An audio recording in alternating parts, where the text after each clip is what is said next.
हमारा आज का टॉपिक है significance of reproduction.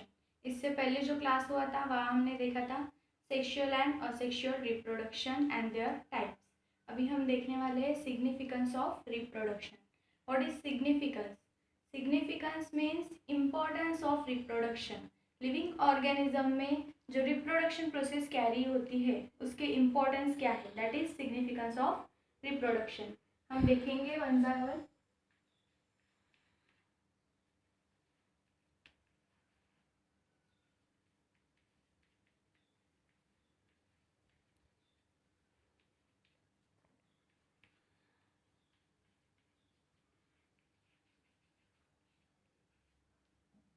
Significance of reproduction, तो इसकी ज़रूरत क्यों है? जनरली रिप्रोडक्शन प्रोसेस कॅरी केली जाते स्पीसीज मेंटेन करायला. ठीक आहे, जे काही पॉप्युलेशन आहे पर्टिक्युलर स्पीसीजची ते प्रॉपर मेंटेन राहावी इन्व्हायरमेंटसाठी, त्यासाठी रिप्रोडक्शन ही जी प्रोसेस आहे खूप जास्त इम्पॉर्टंट आहे. यावरून आपण फर्स्ट पॉईंट काय म्हणू शकतो सिग्निफिकन्स ऑफ रिप्रोडक्शनचा, की सर्वायवल ऑफ स्पीसीज. एक पर्टिक्युलर स्पीसीज, एक पर्टिक्युलर प्रजातीच्या सर्वायवलसाठी रिप्रोडक्शन प्रोसेस खूप जास्त इम्पॉर्टंट आहे. टू मेंटेन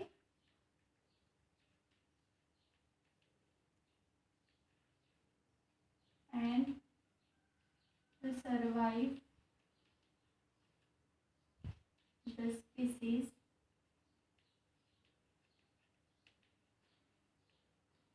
काय होणार first significance, to maintain and to survive the species. स्पीसीजच्या सर्वायवलसाठी आणि त्यांची जी संख्या आहे ती मेंटेन ठेवण्यासाठी रिप्रोडक्शन इम्पॉर्टंट आहे. ठीक आहे, पुन्हा सेकंड पॉईंट आपण म्हणू शकतो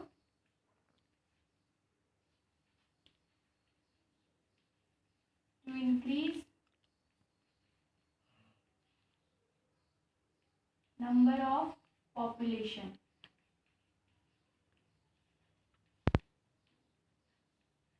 एक पर्टिक्युलर स्पीसीजची पॉप्युलेशन इन्क्रीज करायला रिप्रोडक्शन प्रोसेस खूप जास्त इम्पॉर्टंट आहे. ठीक आहे, जसं की आपल्याला माहिती आहे आता जनरली फॉरेस्टमध्ये जे काही वेगवेगळे लिव्हिंग ऑर्गॅनिझम राहायचे, वेगवेगळे स्पीसीज आपल्याला बघायला मिळत होते, ते हळूहळू डिक्लाइन होत चालले आहे, इनडेंजर्ड होत चालले आहे. तर त्या स्पीसीज प्रिझर्व राहू शकतात, त्यांची पॉप्युलेशन मेंटेन राहू शकते with the help of reproduction process. ठीक आहे, थर्ड आपण म्हणू शकतो स्पीसीजमध्ये आपल्याला व्हेरिएशन्स बघायला मिळतात. ठीक आहे, तर यामध्ये एक पॉईंट ॲड होणार, कॅन इंट्रोड्यूस व्हेरिएशन्स. व्हेरिएशन म्हणजे काय? व्हेरिएशन म्हणजे डिफरन्सेस. ठीक आहे, जे काही स्पीसीज आहे त्यांच्यामध्ये वेगवेगळे व्हेरिएशन्स आपण बघू शकतो with the help of reproduction. Generally sexual रिप्रोडक्शनमध्ये आपल्याला व्हेरिएशन्स बघायला मिळतात, जे असेक्शुअल रिप्रोडक्शनमध्ये बघायला मिळत नाही. तर हा जो थर्ड पॉईंट आहे हा रिलेट करतो सेक्शुअल रिप्रोडक्शनला. दॅट मीन्स जे काही न्यू ऑर्गॅनिझम्स फॉर्म होणार आहे, रिप्रोड्यूस होणार आहे, त्यांच्यामध्ये एक पर्टिक्युलर व्हेरिएशन आपल्याला बघायला मिळते. तर हे 3 पॉईंट आहे significance of reproduction. First, to maintain and to survive the species. स्पीसीजच्या मेंटेनन्ससाठी, त्यांच्या सर्वायवलसाठी रिप्रोडक्शन खूप जास्त इम्पॉर्टंट आहे. पुन्हा to increase the number of population, त्यांची पॉप्युलेशन इन्क्रीज करायला रिप्रोडक्शन इम्पॉर्टंट आहे. कॅन इंट्रोड्यूस व्हेरिएशन, वेगवेगळे व्हेरिएशन बघायला मिळू शकतात स्पीसीजमध्ये with the help of sexual reproduction. ठीक आहे, हे झाले सिग्निफिकन्स ऑफ रिप्रोडक्शन. आता आपण बघू difference between sexual and asexual reproduction. Difference between sexual and asexual reproduction यांचे पॉईंट्स आपण आधीच बघितले होते. ठीक आहे, आता थोडं डिटेलमध्ये डिस्कस करू. डिफरन्सेस मीन्स आपण याला पर्टिक्युलरली डिफरन्शिएट करणार नाही, पण पर्टिक्युलर टॉपिक वाईज आपण याला बघू. ठीक आहे, डिफरन्सेस कशा प्रकारे आहे, सेक्शुअल रिप्रोडक्शन कशा प्रकारे डिफरंट आहे असेक्शुअल रिप्रोडक्शनची. ठीक आहे, तर फर्स्ट आपण डिस्कस करू असेक्शुअल रिप्रोडक्शन.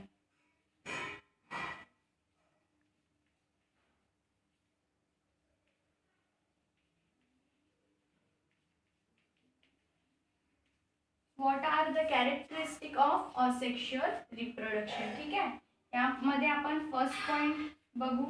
आपल्याला माहिती आहे असेक्शुअल रिप्रोडक्शन प्रोसेसमध्ये गॅमेट फॉर्मेशन होत नाही. ठीक आहे, तर त्यामध्ये 2 पॅरेंट्सचं इन्व्हॉल्वमेंट राहत नाही. तर सिम्पली आपण यामध्ये फर्स्ट पॉईंट ॲड करू शकतो की असेक्शुअल रिप्रोडक्शन जी आहे ती युनिपॅरेंटल आहे. ठीक आहे, म्हणजे फक्त एक पॅरेंट त्यामध्ये काय राहील, इन्व्हॉल्व राहील, ज्यापासून डॉटर सेल्स काय होईल, फॉर्म होणार. ठीक आहे, दे आर ऑलवेज युनिपॅरेंटल. फक्त एकच पॅरेंट या प्रोसेसमध्ये इन्व्हॉल्व असतो. ठीक आहे.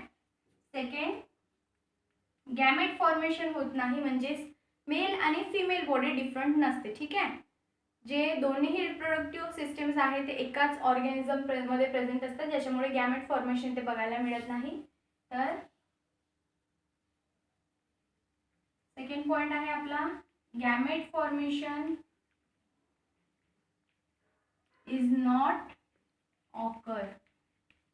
गॅमेट फॉर्मेशन या प्रोसेसमध्ये होत नाही. पुन्हा गॅमेट्स फॉर्म नाही होत आहे म्हणजेच फर्टिलायझेशन पण होणार नाही. Means no fertilisation. ठीक आहे, युनिपॅरेंटल आहेत, गॅमेट्स फॉर्म होणार नाही म्हणजेच फर्टिलायझेशन पण होणार नाही. आता एकच पॅरेंट इन्व्हॉल्व आहे म्हणजेच जो काही ऑफस्प्रिंग किंवा जो काही यंग वन बर्थ होणार तो कसा राहील, एक्झॅक्ट कॉपी राहणार आपल्या पॅरेंटची. ठीक आहे, म्हणजेच आपण काय म्हणणार, young one are genetically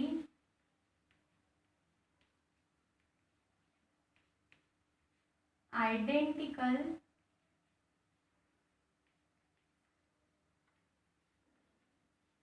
with parent.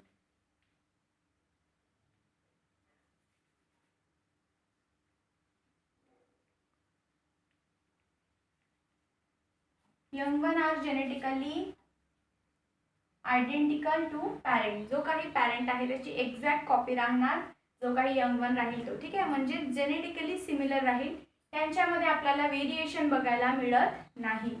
तर व्हेरिएशनवरून आपण पुन्हा एक पॉइंट बनवू शकतो, नो व्हेरिएशन.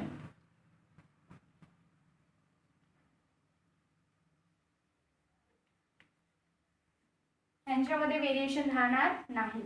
आपल्याला माहिती आहे वेगवेगळ्या स्पीसीजमध्ये इव्हॉल्युशन प्रोसेस बघायला मिळते. ठीक आहे, इव्हॉल्युशन म्हणजेच काय, ग्रॅज्युअल चेंज इन स्पीसीज. त्यांचे जे काही कॅरेक्टर आहे त्यांच्यामध्ये ग्रॅज्युअल चेंज येतात. ठीक आहे, तर ते चेंजेस केव्हा पॉसिबल आहे, जेव्हा जी काही स्पीसीज आहे त्यांच्यामध्ये व्हेरिएशन येत आहे तेव्हाच इव्हॉल्युशन होणार. ठीक आहे, पण असेक्शुअल रिप्रोडक्शनमध्ये व्हेरिएशन बघायला मिळत नाही, म्हणजेच यामधले जे ऑर्गॅनिझम आहे यांच्यामध्ये आपल्याला इव्हॉल्युशन पण बघायला मिळणार नाही. No variation due to which it does not contribute evolution. यामध्ये आपल्याला इव्हॉल्युशन बघायला मिळणार नाही. का बरं, कारण की यामध्ये व्हेरिएशन नाही आहे. ठीक आहे, तर हे झाले असेक्शुअल रिप्रोडक्शनचे कॅरेक्टर. काय आहेत, ऑलवेज युनिपॅरेंटल. यामध्ये जे पॅरेंट इन्व्हॉल्व राहील तो युनि राहणार, सिंगल राहील, एकच राहील. ठीक आहे, 2 पॅरेंट इन्व्हॉल्व राहणार नाही. पुन्हा यांच्यामध्ये गॅमेट फॉर्मेशन होणार नाही, त्याच्यामुळे फ्युजन होणार नाही. ठीक आहे, आणि फर्टिलायझेशन पण होणार नाही. तर आपले 2 पॉइंट्स इथेच बनतात, gamete formation is not occur, पुन्हा नो फर्टिलायझेशन. ठीक आहे, इथे फर्टिलायझेशन होणार नाही. Young one are genetically identical to parent. जो काही ऑफस्प्रिंग होणार, ठीक आहे, जे काही डॉटर सेल फॉर्म होईल पॅरेंट सेल पासनं, ती कशी राहील, जेनेटिकली आयडेंटिकल राहणार त्याच्या पॅरेंटशी. ठीक आहे, एक्झॅक्ट कॉपी राहील पॅरेंटची. पुन्हा no variation due to which it does not contribute evolution. Variation बघायला मिळणार नाही यामध्ये, त्याच्यामुळे काय होईल, जे काही इव्हॉल्युशन आहे ते पण यांच्यामध्ये होणार नाही. यांची जी स्पीसीज आहे ही exact as it is generation to generation copy होत राहणार, पण यामध्ये कसलाच इव्हॉल्युशन बघायला मिळणार नाही. ठीक आहे, हे झाले असेक्शुअल रिप्रोडक्शनचे कॅरेक्टर. आता आपण बघणार सेक्शुअल रिप्रोडक्शन याच टॉपिक बेस्डवर. ठीक आहे, डिफरन्सेस आपण डिस्कस करत आहोत, तर बिलकुल याच्या अपोजिट काय डिफरन्सेस आहे सेक्शुअल रिप्रोडक्शनचे ते आपण बघू. आता आपण डिस्कस करणार second topic, that is sexual reproduction.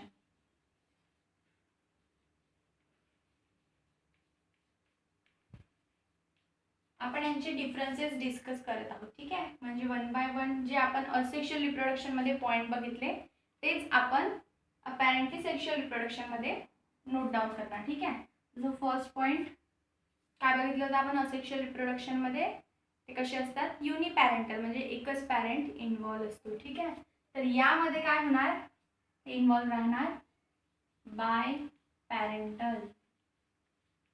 Means म्हणजेच काय, both male and female parent are involve. ठीक आहे, असेक्शुअल रिप्रोडक्शन मध्ये काय बघितलं होतं आपण, जे काही बेबीचं फॉर्मेशन होईल ते फक्त एकाच सेल पासून होणार, एकच ऑर्गॅनिझम पासून, म्हणून त्याला आपण बघितलं होतं युनिपॅरेंटल. ठीक आहे, पण सेक्शुअल रिप्रोडक्शन मध्ये काय होतं, दोन गॅमेट्स इन्व्हॉल्व असतात, मेल आणि फिमेल. ठीक आहे, ज्याच्यामुळे इथे जे पॅरेंट्स फॉर्म होणार ते पण किती असणार, दोन पॅरेंट्स, म्हणून आपण त्याला म्हणणार बाय पॅरेंटल. ठीक आहे, त्यामध्ये येणार both male and female parents. ठीक आहे, तर सेकंड पॉइंट बघू आपण. यामध्ये गॅमेट फॉर्मेशन होणार गॅमेट फॉर्मेशन होईल. ठीक आहे, का बरं, कारण की मेल आणि फिमेल दोन्ही पॅरेंट इन्व्हॉल्व आहेत त्यामुळे. ठीक आहे, तर आपण लिहिणार गॅमेट फॉर्मेशन ऑफर्स. ठीक आहे, इथे गॅमेट्स कसे असणार, mail gamete and female gamete. ठीक आहे, थर्ड पॉइंट, तर गॅमेटचं फॉर्मेशन होत आहे म्हणजेच फर्टिलायझेशन पण होणार. ठीक आहे, म्हणजेच इथे काय होईल, fertilisation offers.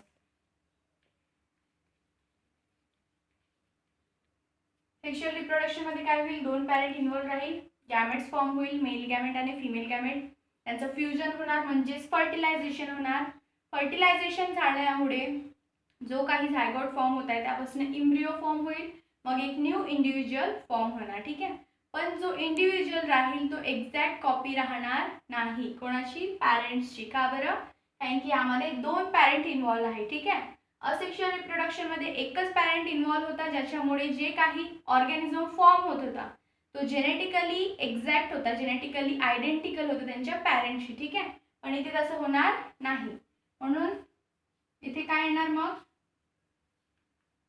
young one are not identical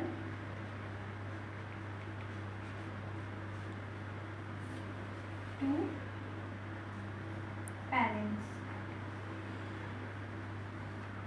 यामध्ये जे ऑफस्प्रिंग फॉर्म होणार, ठीक आहे, ते आयडेंटिकल राहणार नाही त्यांच्या पॅरेंटशी. का बरं, कारण की यामध्ये दोन पॅरेंट इन्व्हॉल्व आहेत, मेल आणि फिमेल, ज्यांच्यामध्ये यामध्ये जे आहेत ते व्हेरिएशन्स येणार. ठीक आहे, व्हेरिएशन आल्यामुळे ते एक्झॅक्ट कॉपी राहणार नाही, ते आयडेंटिकल राहणार नाही. ठीक आहे, तर आयडेंटिकल नाही राहणार म्हणजे त्यांच्यामध्ये काय राहील, व्हेरिएशन. ठीक आहे, व्हेरिएशन वरनं पण आपला एक पॉइंट बनतो. असेक्शुअल रिप्रोडक्शन मध्ये काय बघितलं होतं आपण, नो व्हेरिएशन, ज्याच्यामुळे ते इव्हॉल्युशन मध्ये कॉन्ट्रीब्यूट करत नाही. त्याच्या अपोजिट हे आहे, आपल्याला इथे काय म्हणतात,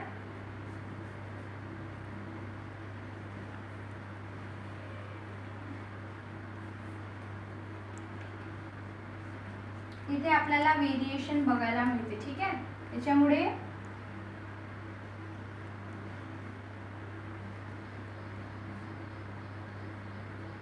so it contribute in evolution. There are variations, so it contributes in evolution.